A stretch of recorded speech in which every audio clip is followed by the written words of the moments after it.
Hare Krishna, Hare Krishna, Krishna Krishna. Srila പ്രഭുപാദിന്റെ ശിഷ്യനായിട്ടുള്ള Siddhantadas എന്ന് പറഞ്ഞ devotee memories of Srila Prabhupad എന്ന് പറഞ്ഞ മെമ്മറീസ് പറഞ്ഞൊരു ബുക്സ് എഴുതിയിട്ടുണ്ട്. Anecdotes of a modern day saint എന്ന് പറഞ്ഞു. അതിന്റെ വോളിയം 1 വായിച്ചൊരു കാര്യമാണ്. അതിലൊരു ഡിവോട്ടി രേവതി നന്ദൻ ദാസ് എന്ന് പറഞ്ഞ ഡിവോട്ടിയാണ്. അപ്പം അദ്ദേഹം പറയുന്നത് ഇന്ത്യയിൽ നടന്നൊരു പന്തൽ പ്രോഗ്രാമിൽ ഉള്ളൊരു കാര്യമാണ്. അപ്പം ശ്രീല പ്രഭുപാദ് രാവിലെ പന്തൽ പ്രോഗ്രാമിന് പോയിരുന്നു. അപ്പം ഇദ്ദേഹം ഭയങ്കര സിക്കായിട്ട് അന്ന് അസുഖബാധിതനായിരുന്നു. പക്ഷെ എന്നാലും അദ്ദേഹം വിചാരിച്ചു ഞാൻ എന്തായാലും പന്തൽ പ്രോഗ്രാമിന് പോകാമെന്ന് വിചാരിച്ച് അദ്ദേഹം പോയി. അപ്പം അന്ന് പ്രഭുപാദ് സംസാരിച്ചത് അജാമിളന്റെ കാര്യമാണ്. അജാമിളൻ ചെയ്ത പാപപ്രവൃത്തികളെ കുറിച്ചൊക്കെ പ്രഭുപാദ് പറഞ്ഞു. അപ്പൊ അതിന് അദ്ദേഹം ആ പാപത്തിനെ പരിഹരിക്കാൻ വേണ്ടി അറ്റോൺമെന്റ്സ് ചെയ്യുന്ന കാര്യത്തെക്കുറിച്ചൊക്കെ പറഞ്ഞു. അപ്പൊ പ്രഭുപാദ് പറഞ്ഞു, നമ്മൾ എത്ര പാപം ചെയ്തിട്ടും അതിന്റെ പ്രതികരണങ്ങൾ ഒഴിവാക്കാൻ വേണ്ടി പ്രായച്ചിത്തം ചെയ്താലും ആ മെറ്റീരിയൽ സീഡ് അകത്ത് കിടക്കും എന്ന് പറഞ്ഞു. അപ്പം അത് കാരണം വീണ്ടും വീണ്ടും നമ്മൾ സിന്ന് ചെയ്തുകൊണ്ടിരിക്കും എന്ന് പറഞ്ഞു. അപ്പം ഒരു ലൈഫ് ഈ കർമ്മചക്രം പോകുന്നത് പാപം ചെയ്യുക, അതിന് പ്രായച്ചിത്തം ചെയ്യുക, വീണ്ടും പാപം ചെയ്യുക, ഇങ്ങനെ സൈക്കിളായിട്ട് അതിങ്ങനെ പോയിക്കൊണ്ടിരിക്കും എന്ന് പറഞ്ഞു.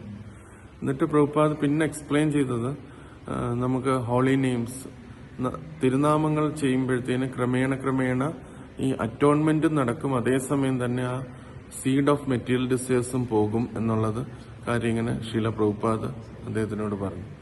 അപ്പം അദ്ദേഹം ഇത് കേട്ടോണ്ടിരിക്കുമ്പോഴത്തേന് അദ്ദേഹത്തിന് സ്വയം ഫീൽ ചെയ്തത് ഞാൻ അജാമിളിനെക്കാട്ടിലും ഒരു മോശമായ ലൈഫാണ് ഫോളോ ചെയ്യുന്നത്. അപ്പം എനിക്കും ഇങ്ങനെ ഇത് കണ്ടിന്യൂ ചെയ്യും എന്നിങ്ങനെ അതായത് അദ്ദേഹത്തിന് തോന്നി. പക്ഷെ അതൊക്കെ കഴിഞ്ഞ് അദ്ദേഹം ഒരു ആങ്സൈറ്റിയിൽ ഇരിക്കുന്ന സമയത്ത് പ്രഭുപാദ് പക്ഷേ അവസാനത്തിൽ ഇങ്ങനെ ഒരു വേർഡ് പറഞ്ഞു, ബട്ട് ഡോണ്ട് ബി ഇംപേഷ്യന്റ്. ഞാൻ ഈ ഒരു നാമജപം ഈ ഒരു ലെവലിലേക്ക് നാമജപം ചെയ്യാനായിട്ട് എനിക്ക് 30 വർഷം എടുത്തു എന്ന് ശ്രീല പ്രഭുപാദ് അവിടെ വെച്ച് പറഞ്ഞു. അപ്പം അത് രേവതിനന്ദൻ പ്രഭുവിന് വളരെ ഒരു ആശ്വാസമായിട്ട് തോന്നി. കാരണം പലപ്പോഴും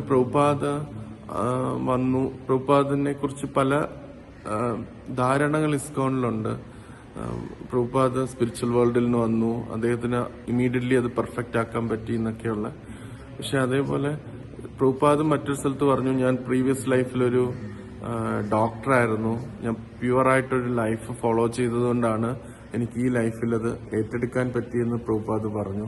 പക്ഷെ ഈ സന്ദർഭത്തിൽ അദ്ദേഹം കേട്ടത് ഇങ്ങനെ ഈ ഒരു രീതിയിലും കൂടെ പറഞ്ഞപ്പം അദ്ദേഹത്തിന് ഭയങ്കര സമാധാനമായി. പ്രഭുപാദ് ഈ ലൈഫിൽ 30 years എടുത്തു ആ ഒരു പെർഫെക്റ്റ് ചാൻറ്റിങ്ങിലേക്ക് വരാൻ എന്ന് പറഞ്ഞു. അപ്പൊ അതും കൂടെ കേട്ടപ്പോഴത്തേന് തനിക്കും ഒരു നാള് ഇംപേഷ്യന്റ് ക്ഷമയോടിരുന്നു കഴിഞ്ഞാൽ താനും ഈ നാമജപം തുടർന്നു കഴിഞ്ഞാൽ ഒരു ഘട്ടം എത്തുമ്പോഴത്തേന് തനിക്കും ആ പ്യൂരിറ്റി ഡെവലപ്പ് ചെയ്യും എന്നുള്ളത് അദ്ദേഹത്തിന് പ്രഭുപാദിന്റെ ആ ഉദാഹരണത്തിൽ നിന്ന് മനസ്സിലായി എന്ന് അദ്ദേഹം ഇങ്ങനെ പറഞ്ഞു.